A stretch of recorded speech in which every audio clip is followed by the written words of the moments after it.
We begin in a world that has known much war, that has delighted in spilling much blood, but today in its capital, there is only fun and celebration. Today is a great day. It is the day of the Empire.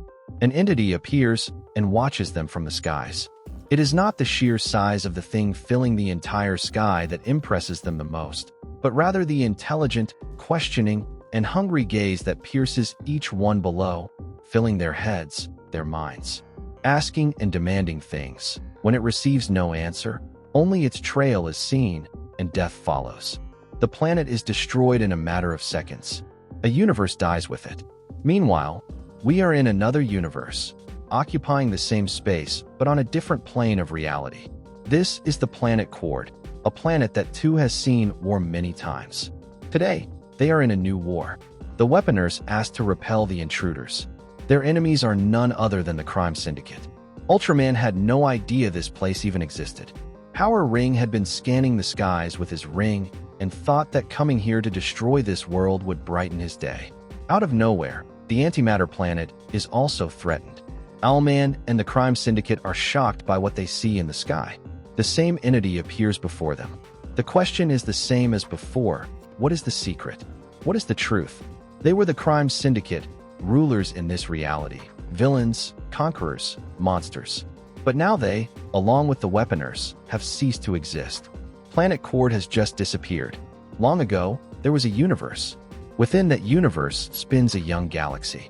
About 5 million light years from the expansion point, it is observed. He is the Grandmaster, an arcane being of the universe. One of the oldest creatures in the cosmos. For eons he has used his immeasurable power in pursuit of amusement. He does so through cosmic games, but what he loves most are wagers. 1 billion years ago, he made a bet with one of his brothers. The bet takes place in a star system near the center of this galaxy. Suddenly, the Grandmaster is attacked. The entity that has been destroying planets appears to seek the truth. The Grandmaster tells the intruder he will advance no further. It seems he threatens to unravel the fabric of the universe, and the Grandmaster will not allow it. He demands the intruder reveal himself and state what he seeks.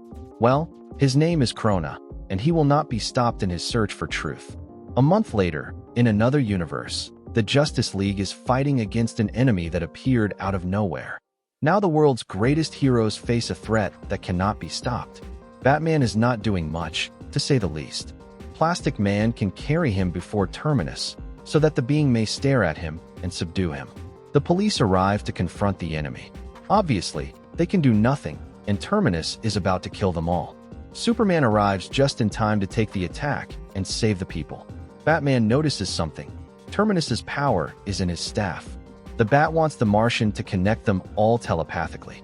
The plan begins. Superman will keep him busy. Aquaman will strike from the left. Flash from the right. Plastic Man from the front. Wonder Woman will use the lasso of truth to hold him still. The Martian will be responsible for seizing the staff. Manhunter is busy with something else. Perhaps John Johns cannot read Terminus's mind, but a strong telepathic strike should do. Then Kyle Rayner will use the power of his ring to take away the staff.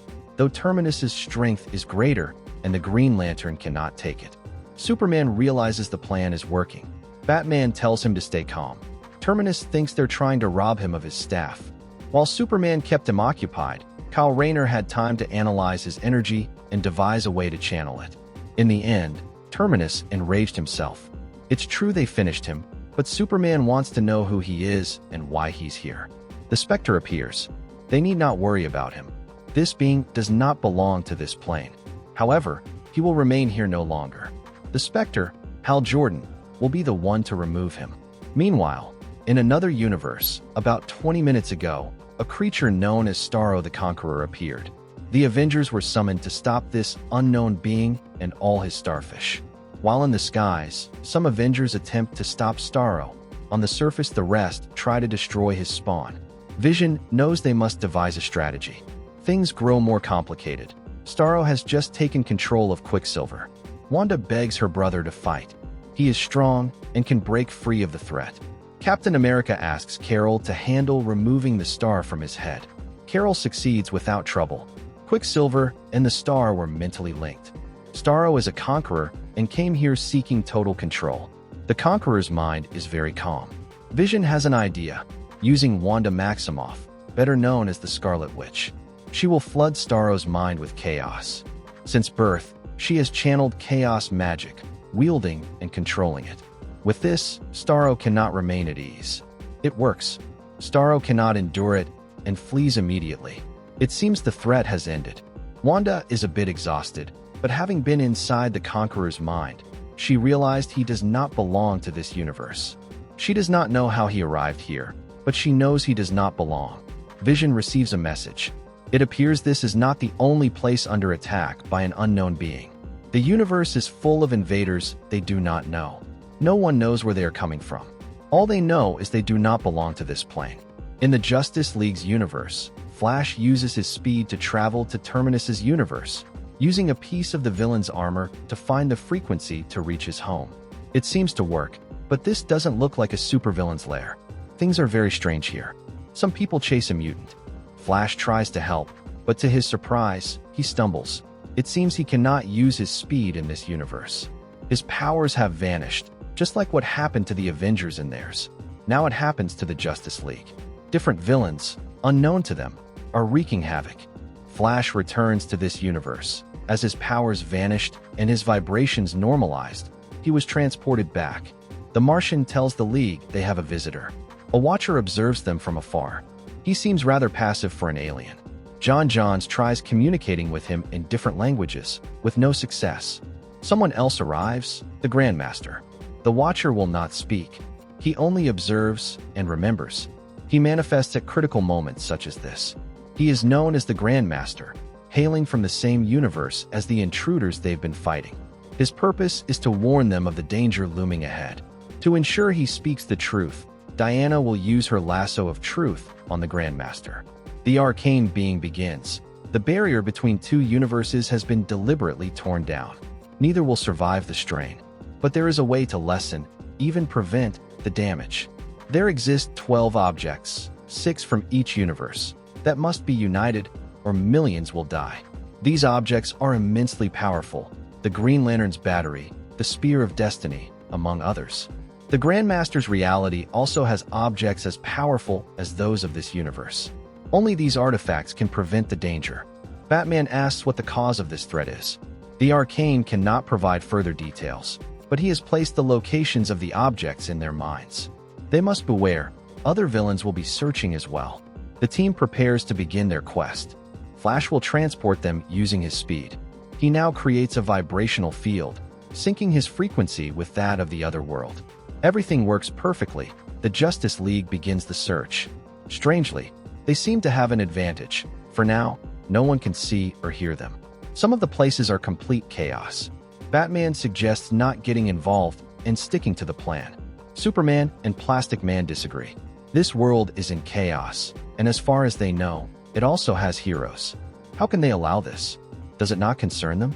They will search for the artifacts and find them. Batman does not trust the people of this place. The Justice League prepares. They march forward with confidence. They are the elite of their world, the front line, the best. They have faced countless, unimaginable threats and triumphed. Individually, their skills are excellent. Together, they are the most powerful force their world has ever known. They are the Justice League, champions in solitude. After a time, they find the first artifact. It does not appear to belong to their universe. The Martian examines it. It has the power to destroy a universe. Suddenly, an arrow snatches it from his hands. Captain America tells Iron Man to take the Annihilator, but Wonder Woman manages to seize it back. Iron Man fires, forcing the Justice League to return to their universe. The Avengers are gone. Plastic Man supposes those others are the ones the Grandmaster spoke of. Superman uses his vision to search but finds nothing. It seems they return to their own universe. Those intruders manage to bring them with that machine. Plastic Man wants to fight. Batman disagrees. They must return and find what they came for. Meanwhile, Vision detects someone watching them. Thor attempts to stop the intruder, but to their surprise, all are restrained and cannot move. The one responsible is Metron. The new god does not come as an enemy. He only wants to speak with them. Metron is only an observer. Those they just fought call themselves the Justice League. The Annihilator is only the beginning. The same thing the Grandmaster told Superman and his allies. Metron now tells the Avengers they must search for these immensely powerful artifacts. All this is overheard by Adam, who remained in this universe unnoticed. Thor sets forth, if what Metron says is true, then the League must be stopped. He asks Metron how they can find them. Metron gives them a mother box. He is sure it will be enough to track the various items. Iron Man discovers how to use the mother box. With it, he can travel with the Avengers to Metropolis. Clearly, they must prepare for anything. Upon arrival, they see on screen how the heroes are idolized by the people. Even a super speedster has his own museum. This is something Captain America does not like. This doesn't look like justice. It seems more like the city is controlled by men who think they are gods. The Justice League arrives. Everything indicates they are facing an invasion. The world of the Avengers may be a terrible place, but they will not allow that horror to be brought here. Facing such a gathering of power, any other legendary group would try to run. But they are the Avengers, the most powerful team of their world. They have faced gods, genocidal beings, and aliens, so they will not be intimidated so easily. Superman asks them to stand down. This world must remain stable. No matter that loose cannons like them are running free, they will not risk the well-being of this planet. Captain America makes a remark. When he arrived, he realized they were nothing but fascist overlords, and now he's just confirmed it. The first to strike will be Thor. The League also invaded his world. Their powers threaten his universe, and they're treating them like criminals. The God of Thunder hurls his hammer at Superman. They have to teach these people exactly what they think of them. Meanwhile, in an unknown place, the Grandmaster and Metron observe everything that happens. The Avengers and the League do not know they are part of the Arcane One's game. Although the arcane being must realize Krona is not one to follow his rules. If Krona wins, he will claim his prize, and if he loses, he will do anything to find what he seeks. He may be right. No universe will survive in the end. This is the only way to delay him, to buy time. Thus, the encounters will unfold as they must. For the sake of both universes, they hope Krona does not discover it. The arcane being is simultaneously playing a deeper game. From afar, Adam watches. Back with the Grandmaster. His knowledge is vast, but never before had he heard of Krona. The former Guardian tells him to think of him as the probable death, the death of this entire universe. He is a scientist, a seeker of knowledge. He seeks the secret of creation and the truth of what existed before. In his home universe, he sent temporal waves almost to the moment of the Big Bang. What he saw was something incredible. The hand of the Creator shaping the current universe. But when he tried to go beyond that, a force was unleashed. His companions condemned him for seeking the truth, for doing what they themselves should have done. They feared the legend of absolute destruction if the truth were ever discovered. They did not strip him of his immortality, but he was reduced to a body without energy and eventually expelled. He has traveled beyond that universe and is still searching for answers. But there is a legend that seems to be true. No matter what methods he uses, the closer he gets, no universe survives his investigations. Now he is trying again. It doesn't matter how many universes are destroyed. He will not rest until he reaches his goal. Krona is about to destroy the Avengers universe. At that moment, the Grandmaster asks him to stop. Here dwells a being that existed before the Big Bang and knows what came before. So he must tell him its name, so that Krona may find it before he destroys this universe. It seems both want something from the other. Perhaps they can play a little to decide what they will do. In Metropolis, the Avengers are already fighting the Justice League, each holding to their own ideals. Superman considers them a threat, so they must be stopped now. Thor mentions that the Justice League is very powerful. Hawkeye throws a boomerang at Flash, who dodges it easily. The boomerang returns, but Wally catches it. After that, he uses his speed to strike him. He already has experience with boomerangs. Clint doesn't understand. This worked before against the speedster of his own universe. The battles unfold, fought with caution and skill. Their eyes narrow, each measuring his breathing. Batman and Captain America fight. Their blows land with little force at first. These strikes are not meant to wound, but to test. A feint, a counter, a shift, a response. It is clear Captain America could land a blow, but it would take too much time. Cap tells him he is not the enemy. They are only pawns on a chessboard. The best option would be to let the others play whatever game the hidden hand is orchestrating. Meanwhile, they will try to seek an answer. Elsewhere, Wanda tries to use her powers and summon chaos magic. It's easy to do at home. Here, however, it's more difficult. Power rains upon her, tearing and crushing her like an earthquake. All are stunned by this attack. The Martian notes that the one responsible is she whom they call the Scarlet Witch. It seems that chaos magic in this world is different, more powerful, unlike anything she has wielded before. Now they know where all the objects are. She can feel them. Wanda uses her powers and takes her teammates away. Kyle Rayner cannot find them. Diana worries about the witch. She has become dangerously powerful. There is no choice but to continue searching for the 6 items. There are 6 of them, and if they form teams of 2, everything will be easier.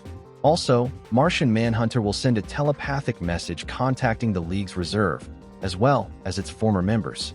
They will be tasked with defending the artifacts of their universe while the League is away. Everyone seems to agree, but there is one problem. Flash can send them to the other dimension, but he must remain behind. He cannot run in the other universe. He will have to stay here. Wally runs in circles to send them on their way. One of the items they seek is Kyle Rayner's power battery, which is in his apartment. Wally must not let it be stolen. The League is transported, and immediately the Avengers notice it. As they travel, Superman uses his vision to scan the place. From a quick look, he can tell this Earth is slightly smaller than theirs. It has fewer cities and less growth. None of that really matters. There are 5 objects, and they must find them here. Of course, they must also avoid lingering too long. As the League disperses, the heroes of this Earth do the same. We are with Wally West, who is heading for the power battery when suddenly he is attacked by Iron Man. Thanks to the Mother Box, he detected Wally's approach. Now they have the Green Lantern's battery. Iron Man can hardly believe it. Wanda sent them to the exact locations of all the objects. Wally will not let them take it and tries to attack, but before he can, his enemies vanish, along with the power battery. Something strange happens. When Wanda transported Hawkeye and Iron Man, the battery disappeared. That is because the Grandmaster has teleported it. For the moment, the score is tied, 1-1. Back with the Green Lantern. This place may be smaller, but they have things theirs does not. This seems to be a monument to their heroes, and he doesn't think they are very respected. They imagine they cannot inspire the people, and this is what they deserve. In Flash's museum, Quicksilver mentions that the heroes here are respected. They are not hunted, nor is there hatred toward mutants. It seems that the speedsters here use something called the Speed Force. Wanda tells him that if she can wield chaos magic, then Pietro can also tap into the Speed Force. Their conversation is interrupted. They are about to have company. In the Avengers world, Aquaman and Diana are searching for an artifact. This place is somewhat similar to Olympus. It's hard to explain, but Diana can feel it. When they arrive, they encounter Hercules and She-Hulk, who were already waiting for them. A battle begins, and Diana is the first to strike Hercules. Aquaman is attacked by She-Hulk. At the same time, elsewhere, Superman and Green Lantern battle Ms. Marvel and Wonder Man. Meanwhile, Hawkman asks Black Canary and Blue Beetle to handle the speedster while he fights the witch. Dinah Lance uses her powers to attack Pietro. This enrages Wanda. She-Hulk continues striking Aquaman, who does not fight back. This seems strange. He appears aggressive and strong, yet he isn't attacking. Well, since he arrived, his intention was not to fight, but to find an opportunity to seek the artifact. In another battle, Superman has already defeated Ms. Marvel. Kyle Rayner is in trouble, so Superman helps him with Wonder Man, slamming him against one of the statues. And this is how 2 artifacts are obtained. One taken by Kyle Rayner, the other by Aquaman. Back with Wanda, the Scarlet Witch has already defeated her enemies. What they seek is in this place. Pietro knows something is wrong with his sister. She doesn't sound like herself. The chaos magic is consuming her. Her mind and soul suffer, but she will resist as long as she can. Quicksilver takes the artifact, and with that, the score becomes 3-2. For Crona, the game is moving far too slowly. He begins to lose patience. The arcane being tells him the game has elegant complexities of attack and counterattack. For example, no one has noticed that 2 players have stepped off the board and are planning a surprise. These are Batman and Captain America. Cap is sightseeing. Batman asks if he's done, because they have work to do. They know the Grandmaster is the one who put them in this game, but there must be something more behind it. Captain America has already had experiences with his deadly cosmic games. Metron seems to be involved, though he is usually only a seeker and explorer. He is cunning, but he doesn't play. This time, however, it seems he is. We are with Metron. The new god has gone in search of the only being that existed before the universe was created. He is Galactus, the devourer of worlds, the sole survivor of the cycle of creation and destruction that ends one universe and brings forth another. He is a cosmic being who feeds on the life force of planets, leaving behind nothing but a lifeless husk in his wake.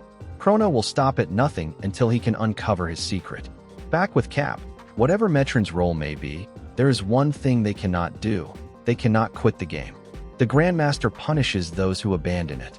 Besides, he needs to keep both his and his opponent's attention fixed. They must remain focused on the game while the two of them investigate. So Captain America calls one of his friends. This is a tunnel home. Batman would have preferred he asked before giving away the coordinates to his base. The Thing is here to deliver a scooter that will be of great help. This is a modified vehicle designed to cross between dimensions. Reed contacts Cap to tell him the following. Based on the examination Iron Man made of the residue Metron left behind when he visited, he managed to program the temporal bike with some wavelengths that can be tracked. The Thing would stay, but they have matters to attend to.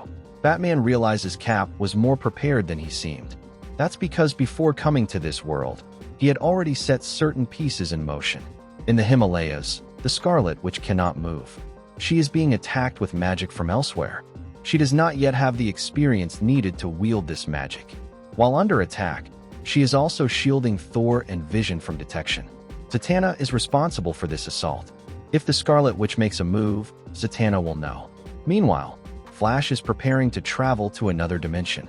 Steel has provided him with armor capable of gathering speed force. This way, he will have enough stored so that when he travels, he will not run out of speed. Superman and the others prepare to search for the next objects. The Scarlet Witch realizes this, so she alerts her team. As they move, Zatanna also notices and informs Green Arrow and the others. Thor and Vision are calm when suddenly a cyclone attacks them. This is Red Tornado. Their attacker appears to be an android like Vision. He tries to destroy him from within by targeting his core. That will not work. His mechanical casing protects him against such attacks. Thor is also attacked by Firestorm. This is a simple universal atomic containment sphere. Red Tornado has done his job well, giving them the chance to seize the next artifact. In Wakanda, Black Panther watches as they battle on the steps of the royal palace, his city, his land. He has been an Avenger in the past and still maintains strong ties with them, but he does not like foreign conflicts reaching his nation. His security cameras revealed them as soon as they arrived. The score is now 4-3. The balance is close again. In Kansas City, Iron Man and Hawkeye have just stopped Captain Atom. Green Arrow suffered the impact of an explosion. They have recovered the Chest of Winds. They couldn't see who the better archer was, but the important thing was securing the artifact to tie the score. On Paradise Island, a battle is fought for another artifact. Vision and Steel are fighting. Wanda is nearly spent from the effects of chaos magic. Quicksilver takes the artifact, but he is intercepted by Flash, who is faster and snatches it away to give the lead back again. On the dark side of the moon, Wonder Woman and Green Lantern are searching for the next artifact. Iron Man once again takes advantage of them using the Mother Box. After causing an explosion, Quasar seizes the artifact to tie the score once more. Now we're with Batman and Captain America.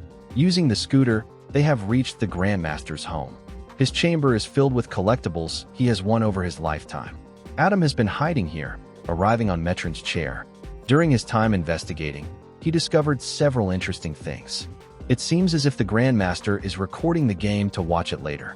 What he is recording now is Superman and Aquaman having a conversation. Arthur does not envy the Avengers. Here, the heroes seem less powerful than in their universe. Moreover, the world is against them, so they must fight surprisingly hard just to keep things in balance. Superman knows they may need to be better than them, but it is clear the Avengers don't fight hard enough. Elsewhere, Crona recalls the rules. If he wins, he will be brought before Galactus to learn his secret. If the Grandmaster wins, Krona will leave this universe and seek answers elsewhere. Krona seems pleased with this deal, but the Arcane One lacks confidence. So they will switch champions. That means Krona now bets on the Avengers. With no other option, the Grandmaster must accept. Captain America and Batman realize the arcane being is fighting to stop Krona. If the Avengers win, they could destroy his universe. On Apokolips, the Avengers and the Justice League have invaded Darkseid's domain in search of something. The Infinity Gauntlet.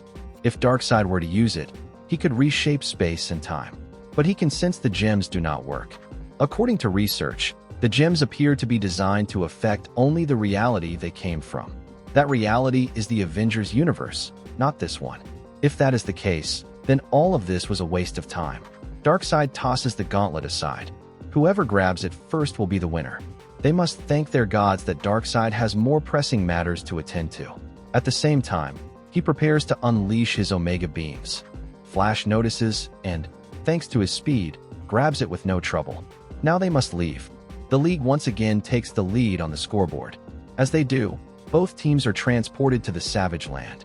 Wanda wishes she had her powers, at least at this moment. Because what lies above is the final prize, and they must seize it right now. Everyone fights. Thor tells Superman he is too sure of himself, but now he will feel the wrath of the God of Thunder. Superman replies that he is a very small god from a very small world. Both manage to land powerful blows. Kyle Rayner uses the power of his ring to fight against Quasar. Superman is hurled by Thor. The latter tells him that strength, whether of a man or a god, is not about the power one possesses, but about how one uses it. Superman tells him to explain that to himself. This time the Man of Steel strikes with his heat vision. Thor calls him an arrogant dog. He may attack him as much as he wants, but the God of Thunder will not fall, while Superman surely will. Thor uses his hammer to strike, but what happens next surprises him. Superman manages to stop his hammer. The Man of Steel regrets disappointing him and not following the rules of his mythical weapon. After landing a punch, all are shocked to see the God of Thunder fall. Superman tells him he must be the toughest opponent he has ever. Before finishing his words, he is attacked. The Avengers will not allow Thor to be defeated. After receiving a barrage of blows from the Avengers, Aquaman rescues Superman. Captain Atom also helps Kyle Rayner. The cube is right in front of him, but the problem is his ring has almost no energy left. He could grab it and escape. Green Lantern never imagined how immense this power was. The cosmic cube doesn't seem to be a simple source of energy. It is something profoundly magical. Ms. Marvel snatches the cube from Kyle Rayner. She doesn't have much time to get away. Wally now holds the cube in his hands. At this point, he is in the Avengers world. Wally runs slower and slower, and Quicksilver may catch him. Now that Pietro is faster, he has surpassed the Speed Force. Pietro keeps running, when suddenly, something stops him. It is the Grandmaster. It seems the game has ended in a tie. The last artifact is in the hands of the Avengers. Suddenly, Captain America uses his shield to knock the cosmic cube away. Batman is the one who takes it in his hands. The Avengers want to take it back, but Steve tells them to stop. Batman has the cosmic cube, and if he has understood it, he can use its power to banish. The Grandmaster tells them the objects were never meant to be used for their powers. The game is over, and the score is 7-5 in favor of the League. Krona's champions have been defeated. He must leave and never return. But Krona will not allow it. He will obtain the answer he seeks. He will learn the truth. Krona demands that the Grandmaster tell him who it is that knows the truth. Captain America and Batman tell their teams they will work together. But it is too late. Krona has seen it in his mind.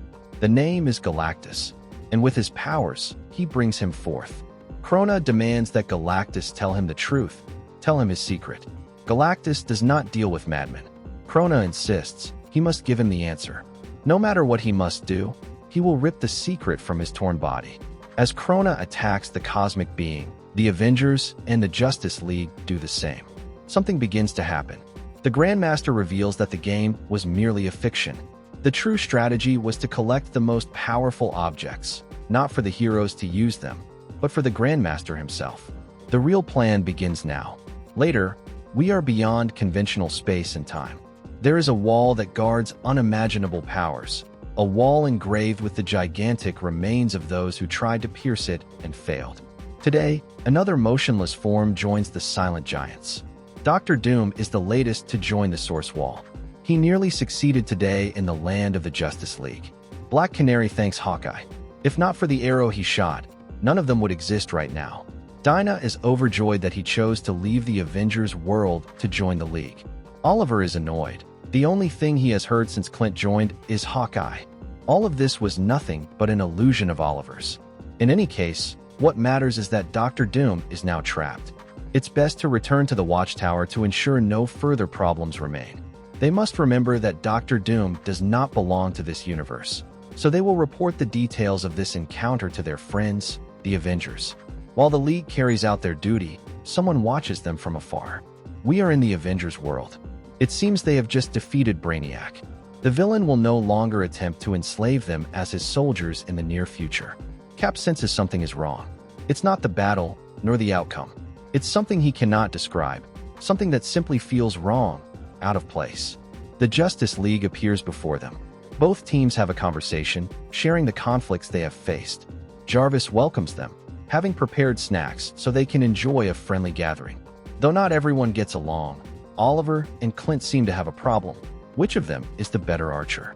It would be best to prove it, and maybe even make a wager. Dinah cannot believe this is happening again. Diana asks Captain America if something is wrong. She feels something is off. This should not be happening. They should not be in this base, nor should they all be this team.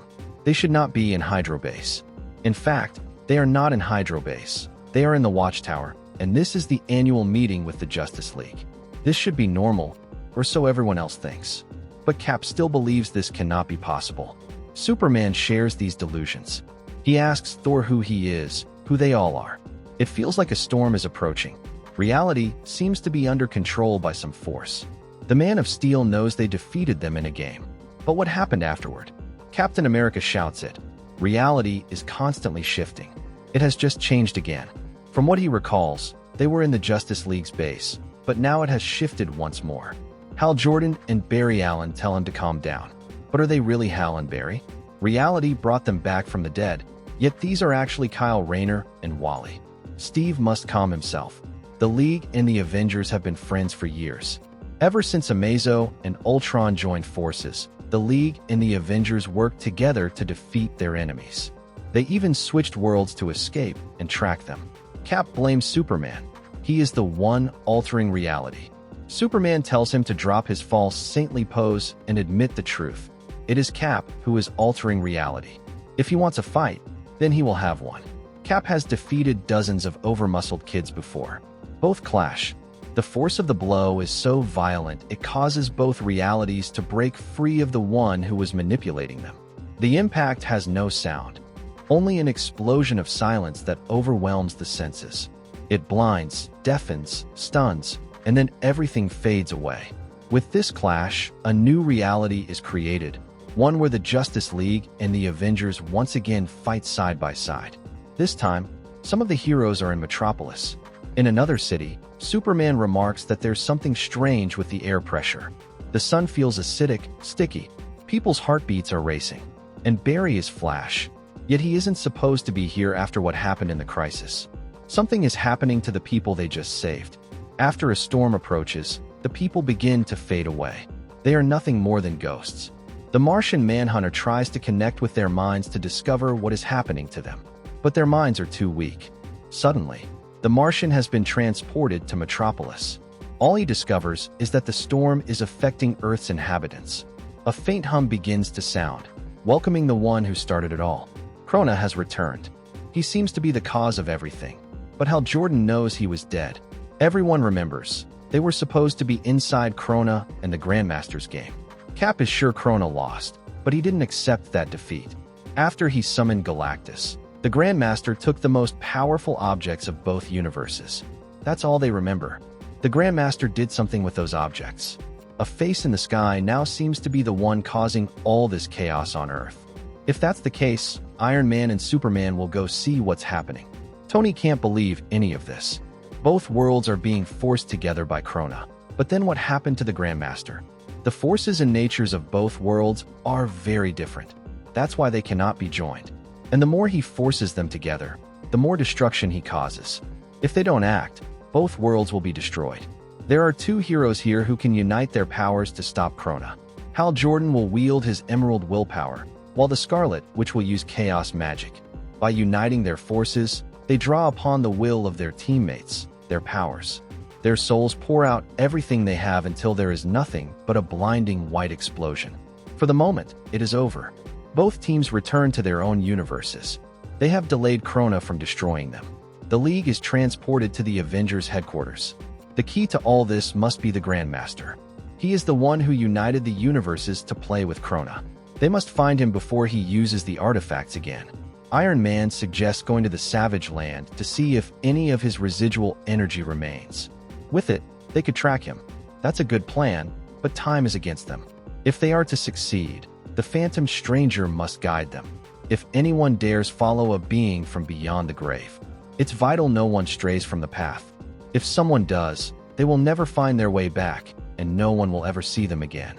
After pressing forward, they reach the Grandmaster's chamber, where he lies in a terrible state. The arcane being tells them he is still alive, but admits he never believed he would make such a grave mistake. Krona was merciless. He left him for dead and attacked Galactus. The only idea he had was to take the 12 artifacts and merge the universes. In doing so, he trapped Krona at the junction point between the two.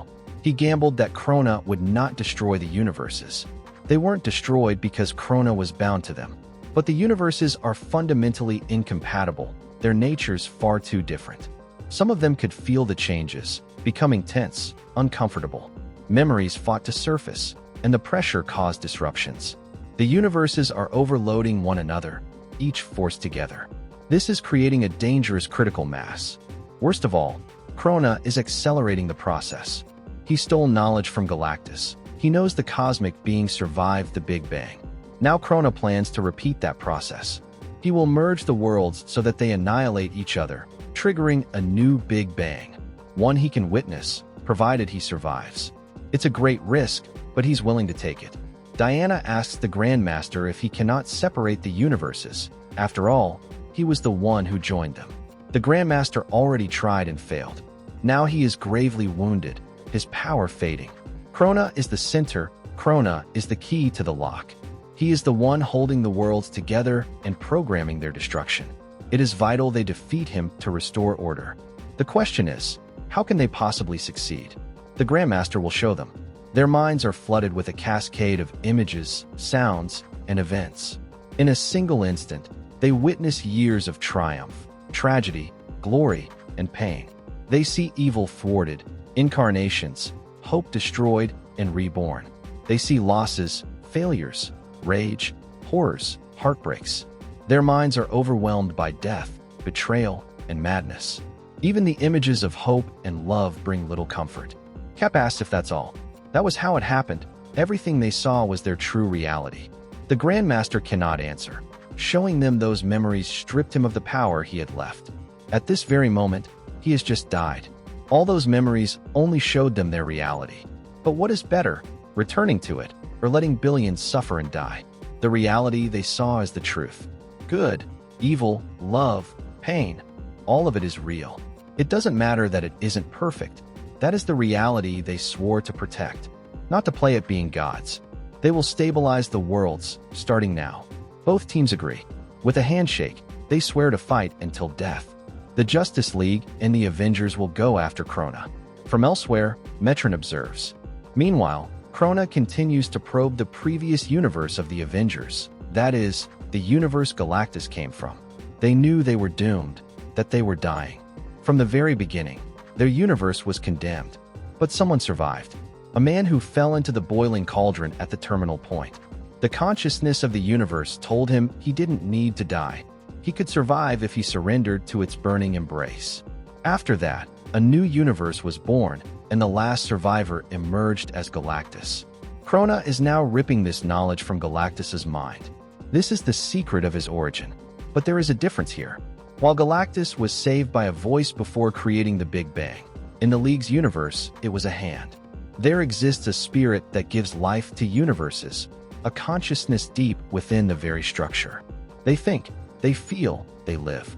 The Grandmaster thought he had trapped him between these two universes, at the point where two cosmic consciousnesses are joined.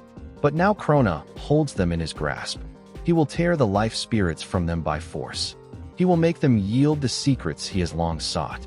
He doesn't care if neither world survives. What matters is reaching the end of his prolonged quest. Meanwhile, in both worlds, different heroes do what they can to save people. Krona is trying to merge these worlds, and reality is breaking apart. Basically, everything is chaos. Meanwhile, the Avengers and the Justice League analyze the situation. Hal Jordan knows they have no idea how to defeat Krona. The former Guardian has a history of controlling others' minds and using them as soldiers. Thor agrees. Anyone who managed to kill the Grandmaster must be very powerful. Everyone will do what they can, but they need a commander to lead them, someone who can unify the teams. Cap feels honored, though unsure of himself. The conflicting nature of the two worlds has made him nervous. His temperament is unsettled. Superman tells him he is still the ideal man for the job. Then there's no more to say. He may not know exactly what they're facing, but they can train together to get used to each other's styles. Besides, he has a trick or two up his sleeve. First, they will prepare the transport.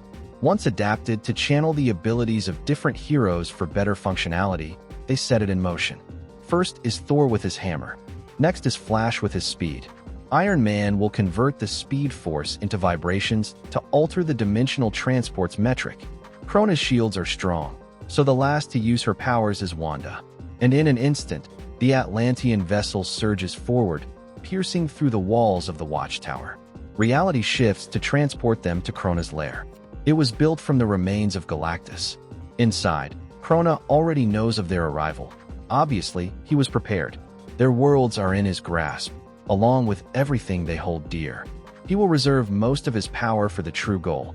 Meanwhile, he can easily devote enough to control weaker-minded citizens of their worlds and provide a welcoming committee. Immediately, the transport is attacked. The Avengers and the Justice League exit the craft. The two most powerful teams of both worlds unite to fight. None of them will stop until they reach their objective, Krona. The Martian Manhunter establishes mental contact, and Cap is able to give orders. While some fight, Cap asks Batman to investigate. He wants him to cross Krona's energy field and find the control station to shut it down. If he needs help, he can call. Batman leaves. Hal knows that if he does need help, he won't ask anyone. Something strange happens. The instability that had been affecting the worlds has reached this base. Krona begins affecting them again, altering reality. More of Krona's mind slaves arrive. The first to suffer is Green Arrow. Krona's defenses seem to be very efficient. He has had to increase the caliber of his slaves, and though it may affect him later, he doesn't care, not while his work continues. With the energies he is draining from two universes, coherence will not last much longer, nor will this oasis between them. But he has located the universal avatars, the consciousnesses of the two spheres, and has taken control of them. He must obtain his answers soon before they are annihilated. Krona demands Metron help him extract the answers. The new god refuses.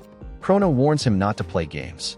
It was Metron who guided him across universes to reach the Avengers. Why won't he help now, if both seek the truth?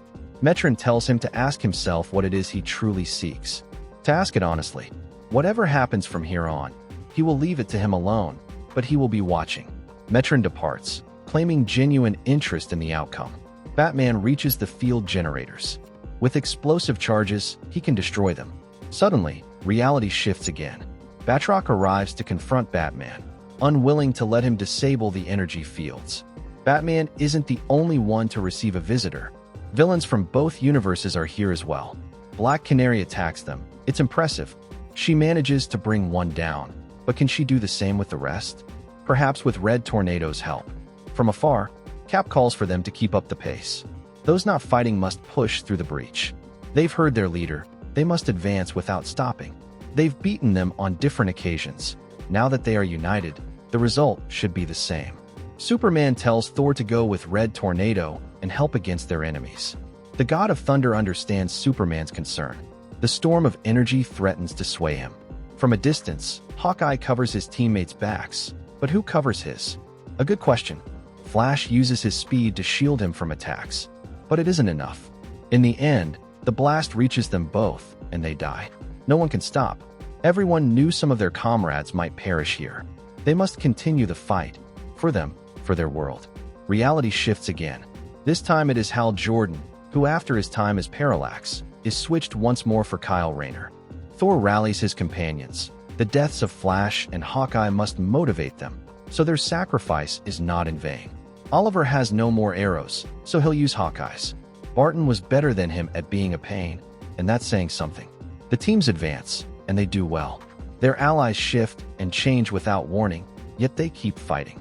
Their enemies multiply seemingly without limit. Chaos attacks from every direction. Other heroes might have been overwhelmed, but Captain America's sharp mind counters each new surprise. The Martian's telepathy transmits his orders instantly to the weary and the newly arrived alike. Meanwhile, Krona begins to realize what Metron must have been hinting at. He isn't just a seeker of truth. Now that the truth is within reach, he realizes it isn't enough. Universes, worlds, heroes, all rejected him. They denied his goals. They must pay. After reality shifts several more times, the Scarlet Witch returns. She realizes she stands before eternity and its counterpart, the Justice League's universe. If Krona seizes them, it will be disastrous. The former Guardian feels their strength already waning. They begin to suffer, to collapse. Entire galaxies crumble within them. Metron may chase his insignificant truths. Krona will tear his truth from both cosmos. He is Krona, and he does not seek, he conquers.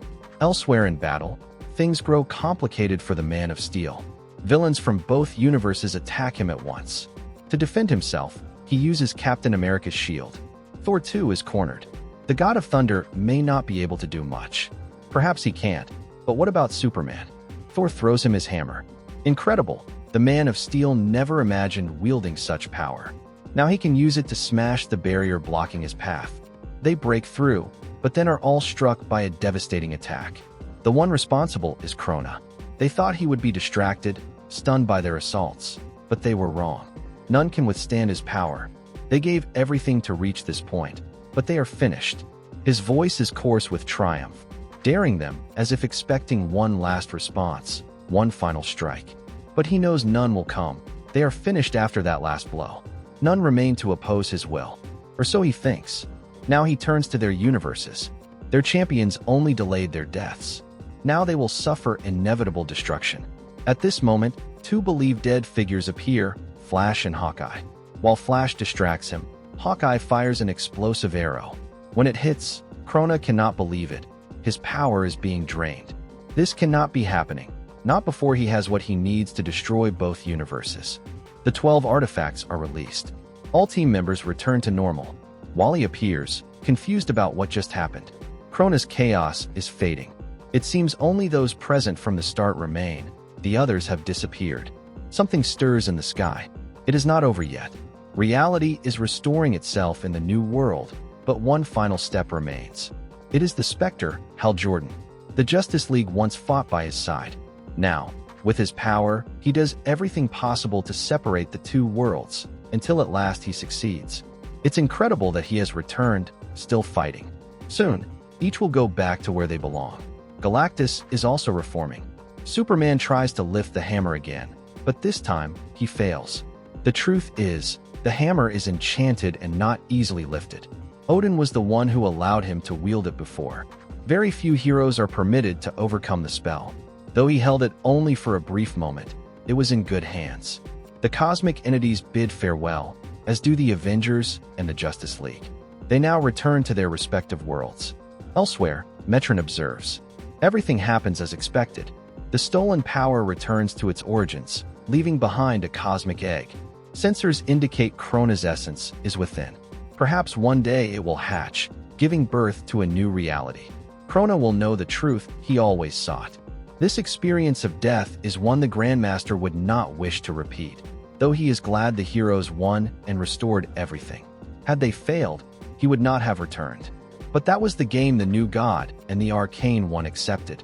The game went farther than he expected.